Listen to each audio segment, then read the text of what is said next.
बागेश्वर जनपद में आपदा के दौरान चाक चौबंद व्यवस्था को लेकर प्रशासन ने तैयारियां तेज कर दी हैं। जिलाधिकारी अपूर्वा पांडे ने यहां अधिकारियों की बैठक में कहा कि मानसून अवधि में सभी विभाग आपसी समन्वय, सामंजस्य तथा तत्परता के साथ कार्य करना सुनिश्चित करें।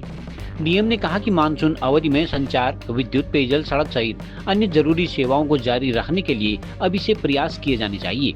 उन्होंने कहा कि संवेदनशील स्कूल व स्थानों को चिन्हित करते हुए वहां पर जरूरी कार्य किए जाने की आवश्यकता है ताकि आपदा के प्रभाव को कम किया जा सके। माननीय मुख्यमंत्री जी के निर्देशानुसार हमने इस वर्ष की आपदा की कल बैठक करके इस वर्ष की जो वर्षा काल के लिए जो भी तैयारियां करनी है वो सारी तैयारियां एक बार बैठ के रिव्यू कर ली हैं। हमारा प्रयास इस बार ये है कि हमारी जितनी भी सड़कें हैं, हमारे जितने भी रूट्स हैं जो वर्षा के तहत इंटरप्ट हो जाते हैं, रुक जाते हैं, उनको तुरंत बहुत ही कम समय में हम उनको सुचारू करने का हमारा प्रयास रहेगा। इसके अतिरिक्त कुछ हमने आश्रय स्थल भी आइडेंटिफाई कर रखे हैं पूरे क्षेत्र में, विशेषकर कपकोट एरिया में जहाँ पे बारिश ज़्यादा होती है, कि यदि कुछ इस प्रकार की समस्या आती है तो तुरंत रेस्क्यू और लोगों को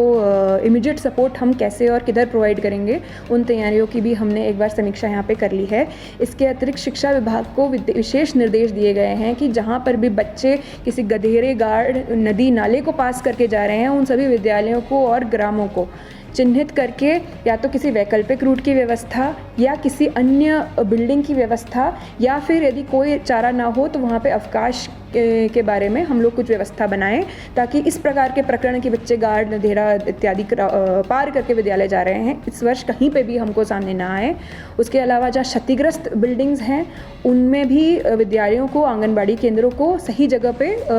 वैकल्पिक व्यवस्था के अनुरूप शिफ्ट कर दिया जाए। इसके अतिरिक्त हमारे क्षेत्र में जो गर्भवती महिलाएं हैं और जिनकी अभी तृतीय ट्रिमेस्टर अभी अगले 3 महीनों में है, चल रहा है, उनकी लिस्टिंग करके उनमें से जो हाई रिस्क प्रेगनेंसी है उनका भी आपदा कंट्रोल रूम में डिटेल्स रखने के निर्देश दे दिए हैं, ताकि उनसे हम निरंतर संपर्क में रहें और किसी को भी ससमय हम लोग इंस्टीट्यूशनल डिलीवरी इंश्योर कराने के लिए ससमय उन तक सहायता पहुंचाई जा सके।